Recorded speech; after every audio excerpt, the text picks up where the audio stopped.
Alrighty, welcome to week 14. I say that like 14, like it's a surprise.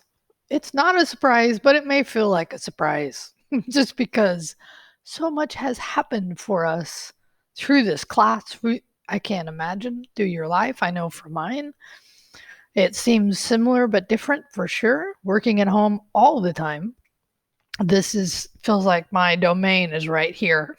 So my span is small, but that's minor compared to what many people are going through. So I shall not hopefully even appear to be complaining because I'm not.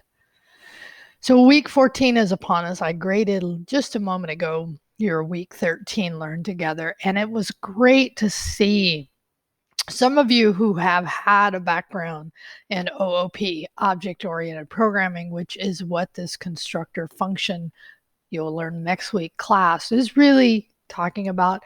And Andrew does a great job of introducing, going over this concept. So I hope you're really walking away with some good knowledge of that. And hopefully, again, that's why I put together the Learn Together concepts, is so that we take what we're learning and we just take it to the new level. Because if only we were covering the lectures, it seems it would be a mess. It's like, okay, great, but then how do I apply it? Which is why I do the Learn Together and the Dev. But before I jump off too far, and I'm not going to go way far, but into that discussion, I just want to just kind of for a class concept or a campus concept too, is to let you know the campus sent out an email, I think it was during spring break, that they are extending the drop date to where normally, right, you only have until that 9-week point of the semester to drop. But because of the extraordinary circumstances that we are collectively living through, they have extended that to basically be right up almost to the end of the semester to allow you to drop.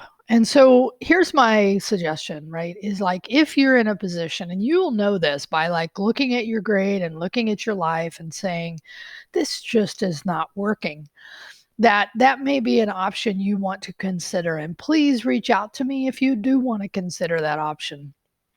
For many of you, for most of you, right, you have continued to work through this whole thing, and you are ready and able, not able in the sense that capable, but you are ready to continue. But if you're not, please take advantage of this. Okay. Again, I'm not trying to sway you one way or the other. I don't know the intimate details of where you're at, but all I want you to know is that there is an option there if you choose to take it. So if you didn't get that email, reach out to me. I'll make sure you get a copy. But just know that that is an option that you can take. Okay. Alrighty. So getting back to our course content, in week 14, Learn Together, that I recorded Wednesday, it got me really thinking about the Dev 2 that we're going to do. And I am thinking of, and I briefly mentioned this in the video for that. So I just kind of want to discuss this again, open to a conversation here. Because my thinking is, and I've done this in my Node.js course, for one of the part of the dev was actually just having almost like an interview, to where I interview you. I ask you questions to see how well you grasp the concepts of what we're talked about. And the reason I'm saying that is that when I did week 14 Learn Together, and I actually created a form that gathered the information from the user to create the objects from the class. So in this case, we're refactoring into class. It got me thinking about, how is this really something that you do?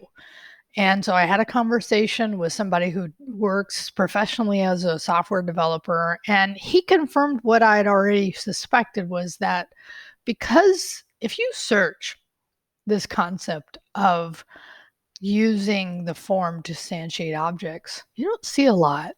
And why you don't is because typically what you're doing is you're taking in content from the users, you're doing some kind of manipulation, whether it be validation or some otherwise, and then you're sending it to some backend system. And that backend system is what handles building the objects out using class or some other type of paradigm of programming to instantiate objects. But it's really okay, and that's what you're going to see in my week 14 that I'm going to have you work on, is it's really okay to do this exercise because, and the exercise I'm talking about is gathering the user input and then substantiating the objects. Now, why am I talking about this, right? Twofold. One is I'm wondering what your thoughts are. Like, would you rather, and I'm thinking almost like a would you rather attempt to take your dev, now that you have the experience, at least the beginning, would like think of your dev one for a moment and think about what it would be to convert that into the idea of using a class to instantiate your objects. The thing is, so think about that. I'll tell you, there is some things you could, but will break the object instantiation is when you save it to local storage. So that may be one of the things we have to forego. Although there are ways to get around that, but that's not worth to me the concept and your time. Like, would you rather, come back to my original concept, would you rather take your dev one and attempt to create that in by gathering taking that and converting it into a class concept? Or would you rather just do an interview with me to where I ask you questions to see how well you get this concept? Because I will probably end up, but I want to hear your input doing, and you can either do this or you could do that. But we're also moving now after this week, after week 14, into our last section, which is asynchronous JavaScript. Again, that is a concept more I could see coding it, and you could relate it like he does. He takes his game and then he makes an asynchronous call to grab a puzzle. But I can see that being based on our time and how much introduction you got.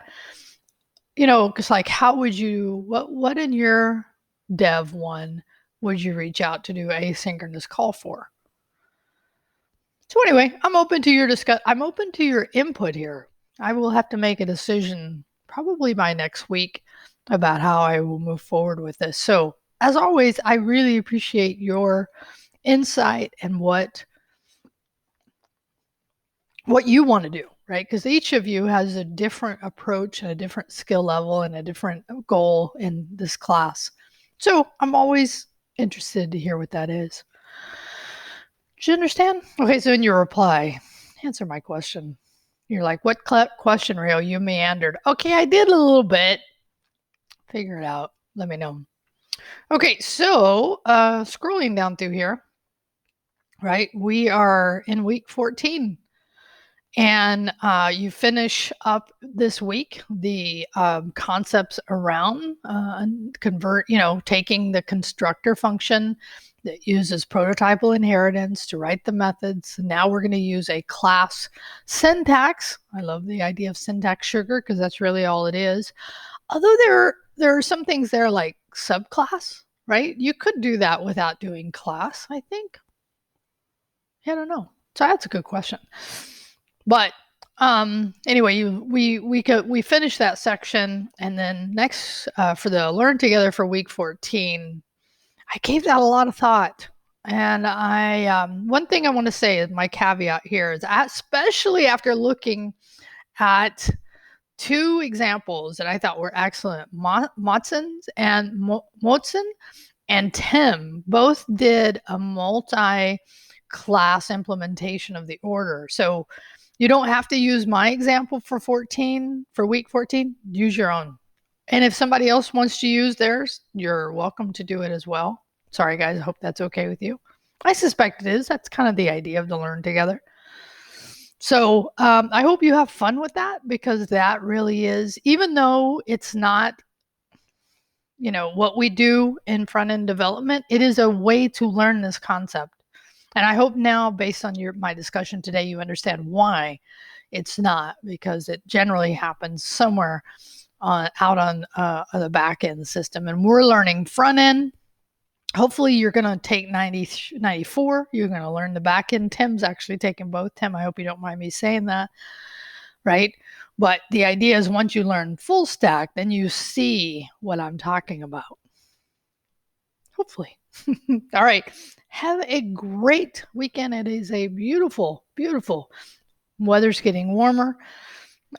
Talks of hopefully coming out of this into a little relaxed to where things are going to start opening. Hopefully happens sometime in May or June. Who knows? But until then, keep calm and carry on. Peace out. Talk to you soon.